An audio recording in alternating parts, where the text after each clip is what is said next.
You're listening to What She Said, a podcast all about blogging, creativity and life online, hosted by me, Lucy Lucraft, a freelance journalist and blogger based in Brighton. Each week I chat to guests about their blogging journey and find out how they got to where they are today, the struggles, the wins, and we share lots of helpful tips and tricks too. So hopefully you'll forgive me for this mega plug of my brand new SEO course which launched. It was supposed to launch on the 1st of September, but actually I opened enrolment a little bit early and let my Facebook group and my newsletter buy a little bit early. Anyway, if you haven't heard about my SEO course, it's pretty magical. It's called Simple SEO Success. I pulled all of my knowledge into it as someone who's taught themselves SEO and then gone on to help consult and help other people with their SEO for their websites. I created the course because when I started out, I didn't know what the hell I was doing. And I taught myself everything I know, and I got really frustrated with how much nonsense and noise there was out there. And when I learned the actual facts of it all, I realised that there's just a huge heap of BS. So I created the course for the me of 5 years ago in order to help people on their way to SEO success. So things that we're going to cover, I'm going to talk about Keyword Planner and teach you how to use it. There'll be basic SEO right through to some more advanced tricks, and I want to give you the tools to help you increase your blog traffic and website authority if that's the sort of thing that you want to do. Basically, I'm going to help you remove your blog's invisibility cloak. And because I'm me, there's no BS and there's nothing technical about it all. So the course is £120 for one-off payment. You get that information for life. You can dip in and out for years to come. Or there's a payment plan if you want to spread the payments. So there's a couple of options there for you. You could buy the course in the link in the show notes, or you can go to lucy-lucraft@teachable.com. If you have any questions at all, let me know. You have a few weeks to get it, but I would suggest getting it now because I am capping the student count. So now that bit's over, I am going to introduce you to the very first guest of season 3 of What She Said. It's Simon Hayes, who's a good friend of mine and a travel blogger. The reason that I wanted to chat to him was because he's a total SEO whiz. He runs a digital marketing agency. He's just a really nice guy. He's super funny. He's one of my favourite humans, and he knows loads about SEO. I think we answered quite a few of your questions that I'd put out there on Twitter and on Facebook and Instagram beforehand. I hope that we've covered all your questions, and I really hope that we didn't go too kind of techie or geeky, because, you know, I'm not that. I'm not massively techie or geeky, and I know it'll be super helpful. There's loads of really actionable tips and tricks. There's one in there that I didn't know about. It's brilliant. It's really interesting. And also I added in a very funny blooper. So if you listen right to the end, or you can just skip right to the very end, the last 30 seconds or so, there's a little blooper in there for you. I found it very funny. Hopefully you will too. Enjoy the episode. Fall silent, for I shall start. I shall. Hi, Simon. Welcome to the podcast. Hi, Lucy. How are you? Good, thank you. How are you? I'm very well, thank you. I had a great summer, so yes. And it's finally rained. Woo! Are you happy about that? Have you got plants? I do have plants. I was growing some potatoes. Are you? I'm growing courgette. Oh, nice. Nice. I do like courgette. As do I. But yes. That's off topic. First of all, I just want to say this is the second episode of What She Said featuring a man, and I hope that everyone is not too cross about that. And actually, I need to cut this bit out. Thinking about it, so everyone hated the Traverse episode. Just so you know. What? Why? Because they hated Michael and Paul. Oh. Yeah, it was really awkward. I thought you just did it with Paul. No, it was with Michael and Paul. Oh. Why did they hate it? I don't know. I think they found hearing a man's voice really jarring, but a man's voice in a mansplaining way jarring. Yeah, exactly. So anyway, so I just wanted to tell you that. Okay, that's fine. But I wouldn't have asked you. So there's another guy, Man vs. Globe is going to be on as well. And Right. both of you are people that women like, so it's fine. Fine. I'll take that. Yeah, anyway, let's jump back in. I'll edit that bit out. So it's the second episode of the podcast with a man, not a woman. So that's fun, what he said. You can say something if you want. No, I quite like the intro. No, carry on. So for anyone that doesn't know who you are, do you want to give us a brief journey that you've gone on with your blog and how it's led you to where you are today? Sure, yeah. So I guess my name's Simon Hayes, and I started up my blog back in 2006. So this is like a long time ago. And the blog then, up to about a month ago, was called Simon's Jam Jar. And there was no real logic behind the name. I was just sort of sat in a lounge and I was looking over at where I was in the kitchen and saw a little jam jar sat on the side. And I was like, well, it's mine, and I don't really know this is like New Year's Day in 2006. So I was a little bit hungover as well. So the creative juices weren't really flowing. And I called it that. And the idea was that I just create little snippets of stories or bits and pieces of content that I could put into the blog. It'd be small enough to fit in a jam jar, and that was that. And away I went. And I guess I was never really a travel blogger at that point. So I am an SEO geek at heart, which is, of course, what we'll come into later on this podcast. So I just used it as an SEO testbed, really, just to see what I could make rank on Google. And that was anything from watching TV programs and adverts to anything that happened in the digital marketing world. So it was never really a blog that I shared. It was just something that I loaded content onto and just sort of saw what happened on Google. And then probably late 2011, early 2012, I had a chat with a few people, and by this point I was planning to do a bit of a round the world trip for 6 months and quit my job. And they said, why don't you use the blog to tell stories when you're traveling? So I thought, yeah, that's a great idea. So I gave it a completely lick of paint. I completely altered the way I write. So this was like 90% focused on SEO predominantly, and less about me and, the stories that I wanted to tell and my sort of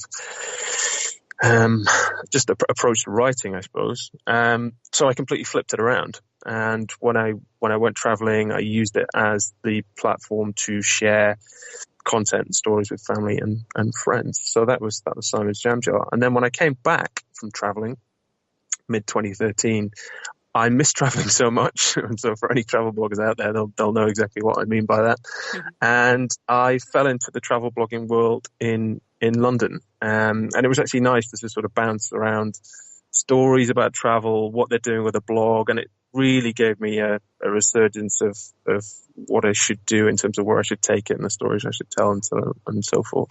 So that was the journey. And then up until a month ago, it was still Simon's Jam Jar, but I kind of outgrown it. So that was like, what was that, 12 years of the Jam Jar, which was great. And it did me proud and it was brilliant, but it just wasn't really me anymore. I think I outgrew it.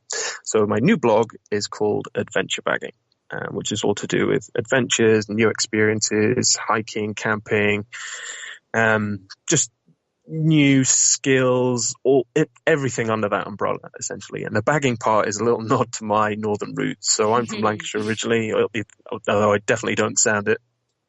And bagging is all to do with food and eating and things like that. So adventure bagging, adventure, outdoors, food. That's exactly what the blog is. So yes, that's my blog. Please check it out. Thank you. Bye-bye. So adventure bagging, the stuff that you're writing about on there is basically what you were writing about on Simon's Jam Jar anyway, wasn't it? Was like most recently, because when I was looking at it, I was like, oh, but it's exactly the same. Like it doesn't feel in a nice way. It doesn't feel, no pun intended, jarring. That was bad. Things have changed. Yeah, well, I tried. That everything's changed. It doesn't feel like, oh my god, who is this new person? It feels very natural. No, I've tried to keep the voice exactly the same. I think it's just the type of post that I'll create are going to be a bit more like weekend adventures or hiking adventures, or I've got a little Springer Spaniel now that's a year old, so it's like dog friendly beaches or dog friendly accommodation, things like that. Really, that a bit more that shifted from where it was. So previously it was like, a week's itinerary in Sri Lanka or where to visit in Zimbabwe. Yeah. That sort of thing is going to be a bit less, I think. Yeah. And maybe family travel too. Well, this is it. Family travel from September onwards. Yeah. Watch this space. So when this comes out, this will come out first week of September. Be close. Due date's the 11th. Well, maybe I will time it with that. Do it. Right, let's talk about SEO, shall we? Yes. So when did I meet you? 2013, 2014, probably. Yeah. And I knew you as a travel blogger. I didn't know you as an SEO geek or anything, although I'm sure we talked about it. Would we have? We'd probably be too drunk. Yeah. And then the talks that you did at Traverse that I saw were around affiliate marketing, but you talked a lot about SEO and stuff like that then as well, because your bread and butter, I guess you could say, your full-time job was in a digital marketing agency. Yeah.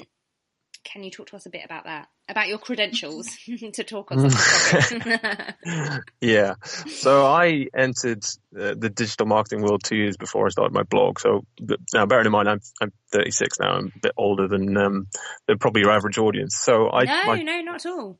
Definitely? Okay, Yeah, good. That makes it a lot better. Cheers. The grey hairs are coming through, so you can't tell them. So I started working for a digital marketing agency, back in 2004, who specialized in SEO, really. And at that point, they were one of the best at what they did in the UK. And it was only a small company at that time. It was probably about 10 people. And because I was fresh, I was new, I was keen to learn. It was essentially, I was just like a sponge. I soaked up everything that the guys who were working on campaigns for, British Airways and MTV, people like that, were talking about day in, day out. And I absolutely loved it. I thought it was brilliant. And for any website to, smash the rankings, get to the top of Google and mop up all the traffic and watch them grow was absolutely staggering. So it was brilliant. It was a great learning curve. Now, obviously, fast forward through time, there's been so many, updates to Google's algorithm and the way that people search and the devices they search on and so on and so forth. So it's always changing. It's one of those industries that really keeps you on your toes. So even if you think you're set with SEO in 2018, 2019 might be completely different. So from that point of view, it's brilliant. So I guess what I tried to do with blogging, as I mentioned earlier, was just to use that to see what would happen if I tried different things or certain techniques or strategies that I could then roll out to clients, I guess. So that's the background. So I guess I've got 14 years of SEO knowledge. My word, quite a lot. Yeah, it's a lot, isn't it? So let's talk about SEO because obviously from your point of view, you are dealing with businesses who need your SEO consulting knowledge. But for the purpose of this podcast, taking it right back to basics, it's trying to simplify SEO for bloggers. I feel like I'm a massive geek as well. I always have been. So that's why I always loved learning about SEO as a blogger. And I found personally that there was just a huge pile of misinformation out there. There's lots and lots of people saying, this is what you should do, this is the only way that you can achieve, etc., etc. And when I looked at it and started looking outside of just bloggers' advice, but SEO experts' advice, I realised that was just bullshit. And some of the we've got some questions already, but before we go into them, I'd love to hear from you. What do you think the number one mistake that bloggers make with SEO is? Good question. Number one mistake is possibly giving away links too easy. Ooh. So I guess, I mean, let's distill it down. I think the way that you approach SEO, whether you're a brand, a business, or a blogger, occasionally, you're all three of those things. But SEO can be broken down into three parts. Let's simplify it. Part one is the technical background of your website, the hosting, your accessibility, all that sort of thing. The middle bit is content, what you write, how you write it, how that integrates keywords, and so on and so forth. And then the third part is links. Now, there's been a bit of an uproar in the digital industry for the last few years because Google has gone out and said, actually, if you are a blogger, you are getting paid for a collaboration with a brand, you shouldn't give a follow link because essentially it's advertising, blah, blah, blah. We might penalize you and everything else. But it's interesting from my point of view because I see both sides of the fence. I see it from a blogger point of view and I see it from an SEO point of view. And so from the blogger side, you read forums and group chat all the time as saying, actually, we're running this campaign. The brand we're working with are looking for blogs that have a domain authority of over 30. If that's you, get in touch and blah, blah, blah. I'm just like, no, why is this the metric that we're still using? What, and DA? Of course, yeah. Domain authority, yeah.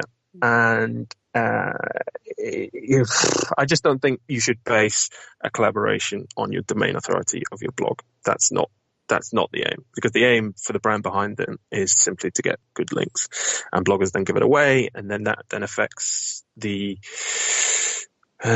credibility of your blog. So yeah, that's probably the biggest mistake I think people would make. So, okay, so to simplify that even more, what you're saying is that in giving away a link to a brand for a collaboration, what you're doing is telling Google that you are associating yourself with some crappy website, for example. It depends on who you're collaborating with. I guess. Okay, we'll say it's for the. Let me give I'll give you a good example. Yeah. A good example is if you are approached by an insurance company, for instance, and yes, it might be travel insurance or whatever else, but they may ask for follow links to car insurance or what have you. Insurance sector's incredibly competitive, and in which case, even if you disclose it, Google's going to know that that's a paid for link, and they've not come out and actually penalized anyone before for doing this. It's just in the guidelines that they may knock you down if you do it and it's paid and whatever else. So yes, it has to be related, and not all brands are bad, but it can have a negative effect on your blog. And that's probably a piece of the puzzle that people don't necessarily think of when they think of SEO. And what I was going to say is the biggest mistake that people make is thinking that writing good, or in quotation marks, good SEO posts are top 10 posts. Because you can still... I still hear that. I was listening to a podcast episode the other day where people still say... oh, I really like storytelling. I still want to write good SEO posts, but I just really, really like storytelling too. And it makes me really mad because the two aren't mutually exclusive. No. But so some of my best posts, my best ranking posts aren't listicles. And that's not to say that you shouldn't write listicles, but don't think that if you write a really beautiful storytelling-y post, that somebody won't be searching for it. It's not. No. It's not like Google hides all storytelling posts and then only shows things that are easily digestible in 2 minutes. Correct. It's a balance. It's a balance. I mean, there's many bloggers out there who would say that they've developed a following over so many years because of the way their voice comes across in their blog, not because of the traffic they've generated through Google, and that people have suddenly come across the blog and started following it. It doesn't necessarily work like that. So, and a lot of bloggers I know hate listicles. They feel like the whole blogosphere has gone that way purely to suit Google, which is a bad thing, I think. Yeah, and I think that is true as well. I do think that, especially, I don't know, maybe I shouldn't say especially, but I feel like in travel blogging that is a bit true. But I also think there's a lot of snobbery around listicles. I quite like reading them sometimes. Yeah, and they're quite handy. You know, if you're there, let's say you're going to visit a city and you want to know the top 10 restaurants or top 10 bars, and okay, TripAdvisor aside, it might be just a simple, easy, digestible blog post that helps you, find those things. So yeah, they have the benefits as well, I guess. And good for affiliate links as well. Of course. Yeah. Especially if it's a product-based list. Yeah. So that's something that I'm trying to focus on a little bit anyway. If you were starting a blog tomorrow, so for people who have started a blog in the past year, for example, I mean, there's been an algorithm change, I think, in the past week, or the past few weeks. They announced last week, maybe they announced an algorithm change. Have I made that up? No, there possibly has been. Yeah, yeah. There's always like one or two every few weeks. Some are big, some are not. Every few weeks, that's wild.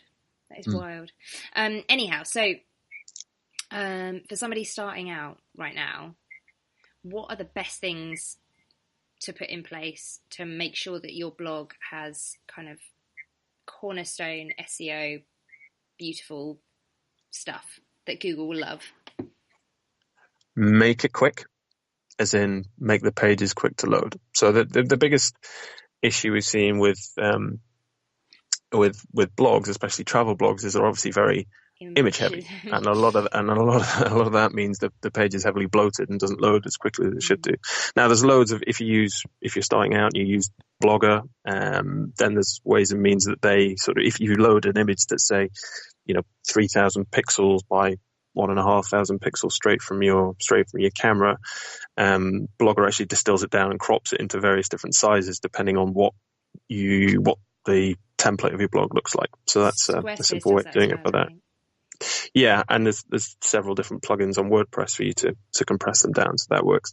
But there's also with WordPress, there's a lot of other bloat because of all the plugins that then come in. So, for example, the contact form, if you use Contact Form 7 as a plugin, and various other plugins that then sort of sit on top of that, there's extra CSS, there's extra JavaScript, which then adds a bit more bloat, which typically you can't control. You can just sort of move it around the template so it loads later on and it's deferred and things. I'm getting a bit technical here, so if I go too technical, bring me back up, because that can happen. So what you're saying is basically in WordPress, because you have like little shortcuts that are hacks, so that you don't have to access the back end of your website and write lines into code. You've got a plugin that does it for you. But what that means is that it's just another little shortcut that actually, when the spider is crawling your website, it's getting it's almost like, the way I think about it is that there's a little person, every plugin is a little person be like, hey, no, come this way, move this way now, don't go that way. And then it just gets lost. That's how I think about it. Interesting analogy. How about this one?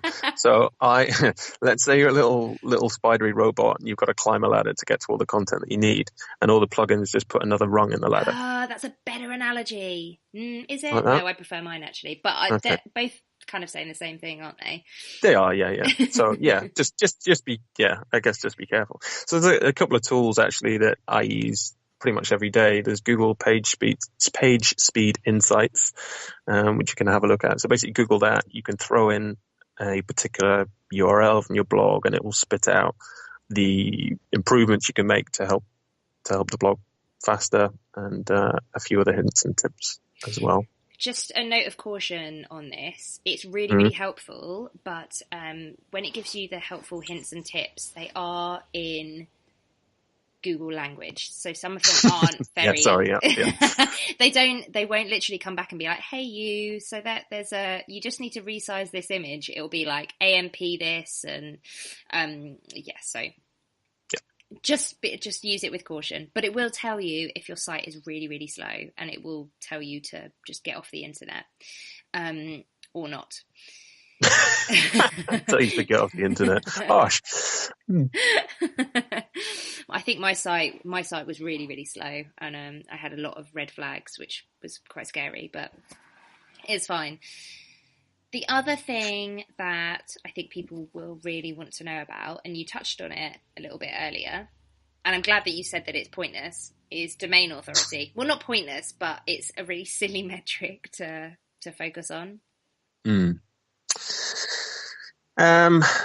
It's a silly metric to focus on if you're a brand and you're running a campaign and that's what you're choosing bloggers on the basis of. Because the audiences that the brand's trying to tap into should be aligned to your audience. It shouldn't be based on a simple domain metric, because domain metric is based on the number of links you get from other sites, and that's what they want to tap into. And there's a disconnect. For me, it's just not natural. But from wearing your SEO hat, if you're a blogger, it's quite handy just to keep an eye on, because domain authority is a comparison metric, so it can go up or down depending on what other blogs or other websites in the same sector are doing in terms of link building. So it could be that you may be 24 one day, and you might drop down the next week, and then you might pop up 3 months later to be 27 or something like that. But yeah, it's quite interesting. Just if you don't know anything about domain authority, it's a metric that was launched by a company called Moz, who have many different SEO tools who are great. And SEO companies and brands and agencies all focus on this metric. They report on it every month.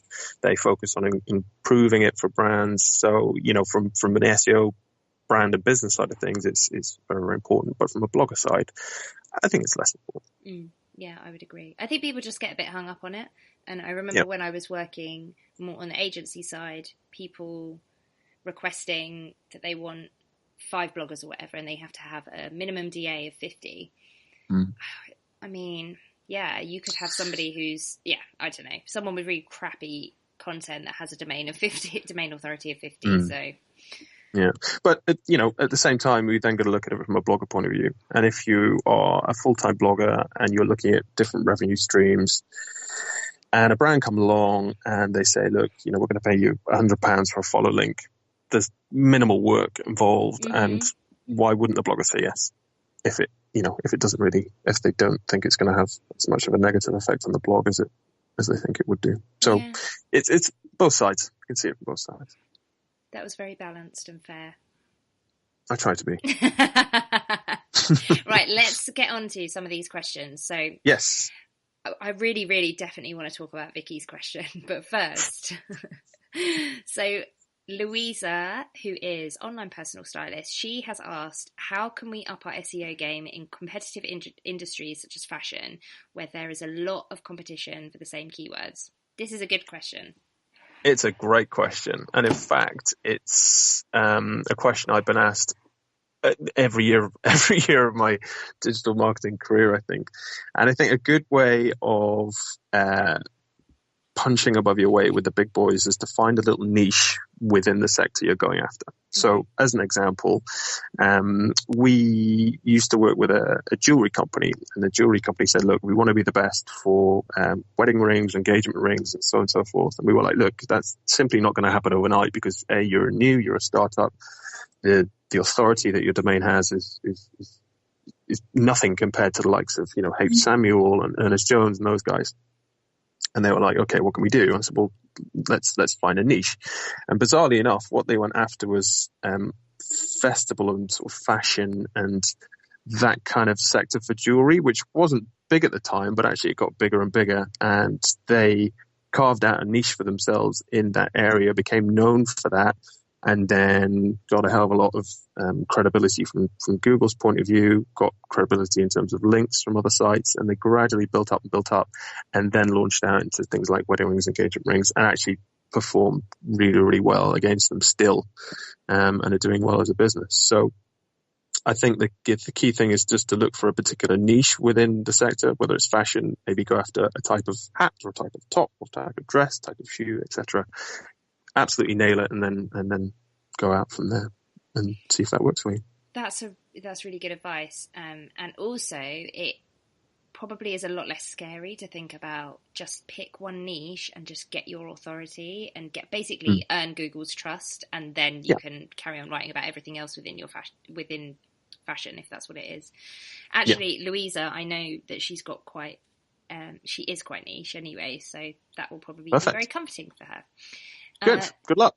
Jodie Jodie Louise says, tips on replicating SEO success. I've got some posts that have worked well, and then when I've tried to recreate them, they haven't been as successful. Hope that makes sense. So I think I know what she's saying, and I think that would be easy to answer, because if for example, I have the posts that rank really, really well for me are itinerary posts, but they're two specific type of itinerary posts. They're 2-week itinerary posts. If I do a week itinerary post, it doesn't work as well, and that's simply because I wrote them I did my keyword research, and 2-week itinerary is the thing that came up. So if I replicated that to any type of itinerary post, or even 2-week itinerary in India is one that ranks really well. If I did 2-week itinerary in Sri Lanka, I haven't done my keyword research on that, but say I had, maybe people are looking for 3-week itinerary in Sri Lanka, so maybe that wouldn't replicate. Is that a explanation? Yeah, how it might not work? Yeah, I'd also say that it depends on the competitiveness of the term that you're actually going after. So, for example, a 1-week itinerary for Sri Lanka, for instance, may be more competitive than a 2-week itinerary for Sri Lanka, in which case the 2-week version would perform better than the 1 week, simply because there's less competition on Google. And actually, you've also kind of nicely brought us to the fact that it's not just about the one metric within keywords, but it's about finding gems of keywords that, kind of straddle both, and long tail keywords specifically. Yep. One of the things that I try and think about is that when you're looking at keywords, even if, because it gives you various, if you haven't done keyword research, then you just need to buy my course, because I will show you how to do it. But when you do your keyword research, you'll basically get a kind of ugly looking Excel sheet that will tell you how a load of search terms around the ones that you've put in, your seed words, and then kind of ranges. So this has been searched for 0 to 100 times, and it's various increments. You could go for the ones that are being searched for up to 100,000 times a month. But if you get a keyword that 1,000 people a month are searching for and nobody else is writing about it, that's 1,000 people a month to one post. Yep. That's a lot of people. Yeah. So that's kind of what I try and think about, and that's what I tell other people to think about. Yeah. I've also got a really, really, really, really good tip that's worth listening to this podcast alone for. I don't know if it's in your course, but I'm betting it isn't. Do you want to hear it? Yeah. Okay. So when you do your keyword research, obviously it will spit out phrases that you should go for based on search volumes and so on and so forth. And then when you actually start writing the post and you sprinkle those keywords within a post, there's also a Google part of the algorithm which looks at supporting keywords as well. Now, the way to find those supporting keywords, and let me give an example. Everyone can go and Google this right now. As you go into Google, are you on Google? Should we try it? Yeah. Okay. So if you go into Google and type, let's say we want to find out the supporting keyword or synonym for the word itinerary. So if you go into Google and type itinerary. Yep. Done it. And then leave a space and then put minus, as in the dash itinerary. No space between the dash and itinerary the second time.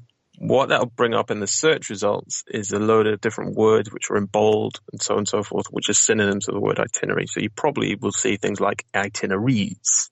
Yeah. And various different bits. So when you construct your post, the strength of the content is based not just on the key phrase that you're going after, but also on the synonyms that you use within the post at the same time. Clever. That is an excellent tip, and it definitely isn't in my course. So maybe you can write a lesson in the course. Okay. For the relaunch. Happy to. And then you can have an affiliate link. Yeah. Boom, done. Well, you just put a link to this podcast in the course. There you go. Perfect. That's a really good tip. And that kind of speaks to the fact that Google is wanting you to write for humans. Correct. Because exactly, it's not just about one phrase. It could be that, again, use the same example, but 1 week itinerary Sri Lanka, it could be that people are actually searching for various different types of itineraries, in which case you need to include that content in your post too. Excellent tip. Okay, so boom, 2 tips down. Let's just move this out of the way. Laura has asked, if you don't have a lot of time on your hands to make the post super SEO compliant, what would be the 1 or 2 most important things to get done? I feel like there are so many things and I never quite know where to start. And I completely relate to that, because it sometimes feels like, it sometimes feels really overwhelming of all the things. I know I should be doing this, I should be doing that, I should be doing this. Yeah, good question. I think if you're writing on the go, then obviously you might write, let's say you're taking a plane somewhere, you might open up your laptop and write it all in Word, or write it in Notepad, or, whatever you want. And then you'll load it onto your blog when you have time. So when you do that, I would say the key things behind that are, make sure that whoever stumbles, again, this is from an SEO point of view, but whenever someone stumbles across it on Google, they see a good call to action in the meta description, and the title represents exactly what the post is about. Mm-hmm. Now, that might sound fairly straightforward, but often if it's missed out, Google might pick up something on the page that doesn't really have any call to action, so people might click on another link on Google other than your own. So if you are going to spend a little bit of time, get the content right, both on the page but also in the meta and title tags.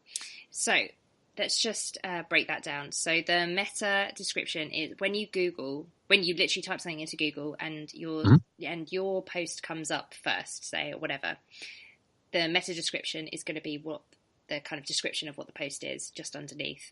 Some people don't write anything, in which case normally I think with WordPress it just takes the first couple of lines from just a standard first couple of lines from your blog post, which I don't know if that's a theme dependent thing, but I'm pretty sure I think it just takes it, in which case it might be just something that is really not indicative of what the post is about.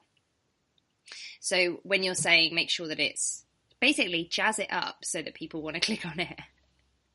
Correct. Yeah, exactly. I mean, it's more often than not, Google will take that if it's relevant to the content on the page.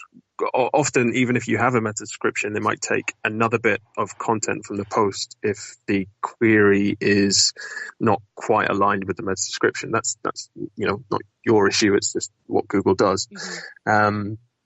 But yeah, it's just quite handy because then you've got a call to action. Your click-through rate is pretty good, probably in Google's eyes. So that's always a plus point. And actually, no, it's the alt text that pulls through to Pinterest. I was just thinking about on Pinterest, when you pin an image from your blog, what pulls through, and it's actually the alt text, not which is kind of annoying, but it doesn't matter. Anyway. That's a good point, actually. Yeah. So if you do, it's just best practice, I guess. But if you do use a meta description, more often than not, Facebook will take that as the description that it pulls into its open graph onto Facebook as well. Does it still do that? Mm-hmm. Yeah, okay. I think so. Now, let's get on to Vicky's question. Yay. Which is a really good one. It's juicy. It is, yeah. I don't know if this will be a common problem, but it might be. Do you want to take it away? Yes, let's do it. So Vicky was saying that she has a website, which I think is separate to her blog. And it just sort of, yeah, exactly, yeah.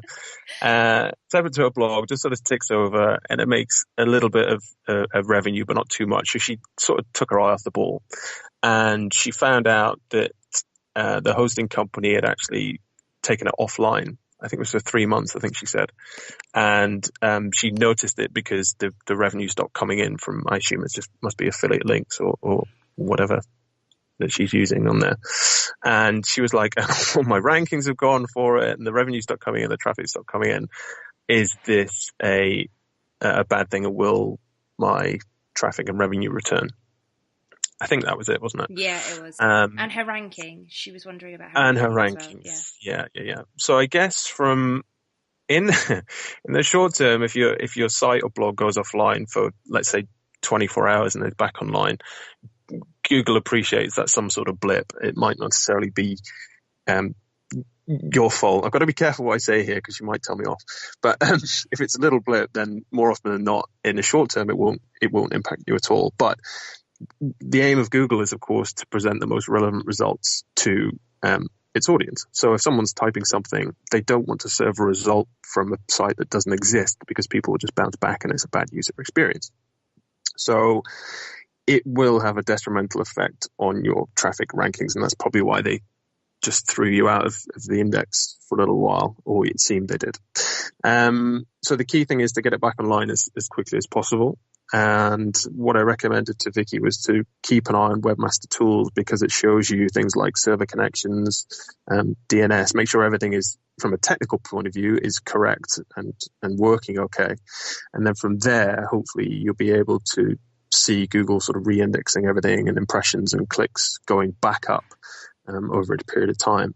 That said, because it's been offline for so long, it might take a long time for Google to then build up trust in that domain again. So how long is that? I don't know. That's like saying how long is a piece of string. But eventually they'll keep re-indexing and say, actually, okay, this site is okay now. It's fine, but they might not place you as high as you once were because of the blip. Yes, so that's a very niche issue. Just try not to let your site go offline. And what Simon told Vicky on Twitter is that, I mean, I think maybe she just wasn't checking the email address, because whenever my site has gone offline, I get emails like hourly. And Webmaster Tools, which is now called Google Search Console, is a really good thing to track for. It can be a bit overwhelming, but really it will tell you, if suddenly there's no traffic to your site or something, or if there's something, it will tell you if the if any of your pages are blocking in when it crawls your site, when the robot crawls your site, so you can see if there's lots of redirect issues, if there are URLs that it can't access, or so it's really good. Yeah, it's good for two things really. My point of view, one is diagnostics, so any sort of technical issues with the site, but two, because you don't get a lot of keyword or key phrase data within Google Analytics, it's quite handy for looking at what phrases people are clicking through to your blog from, which is handy. So you check that on there instead of Google Analytics? Yeah, so a few years ago, Google changed it. So if you go into Analytics and you go into like acquisition channels, organic search, more often than not, you'll see a little bracket which says not set, and the majority of traffic will come through that. That's just a privacy thing that Google set a few years ago. I see. But within Webmaster Tools, you can see all the keywords, which is quite handy. See, I didn't even know that. Did I know there you that? Go. You must. You maybe. You're an SEO geek. You probably did. I am a very much do what I say, not as I do. The amount of stuff that on my site that I don't do is incredible. I do not use it as a portfolio for good SEO best practice. But hey. I have no comment about that. I'm not going to say a word. So,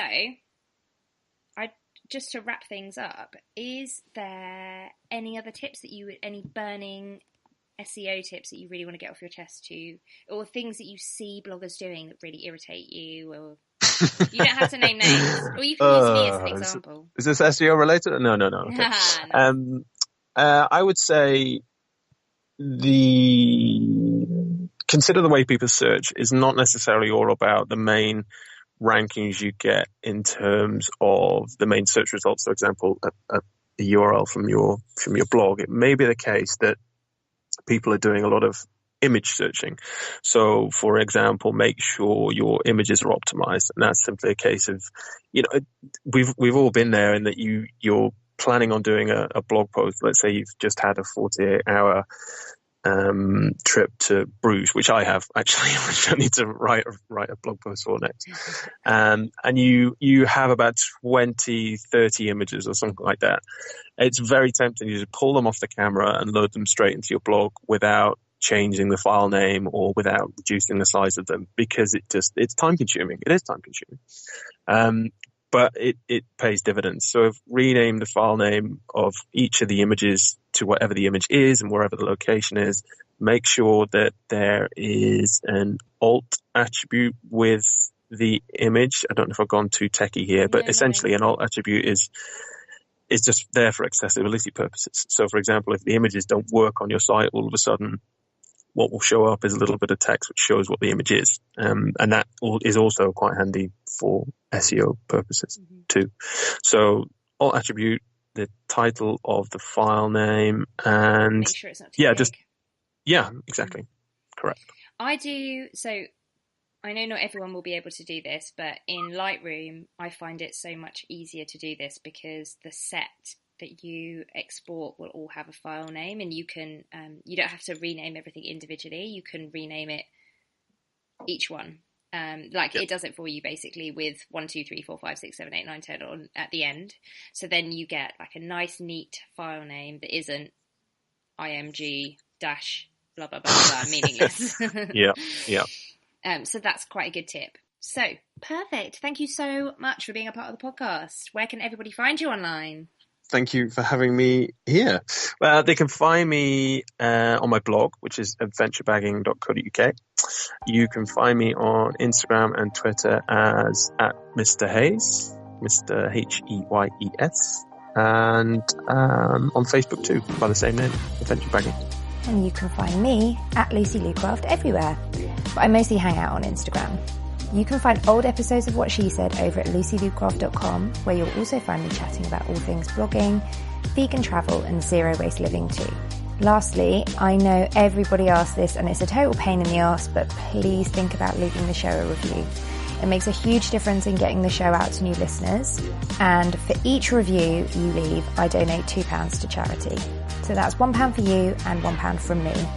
The chosen charity changes each month, so listen out for it in the intro each week. Thanks for listening, if indeed you still are. What do you mean? Do I have to get some SEO analogies in that relate to sex? yeah, I'd like that. If you could, that would be great. Nobody else has managed to do it. So. Insert the link. Let's not do that. It sounds a bit weird. Insert that long tail keyword. That's it. That's the one. Boom. All right. Full silent, for I shall start.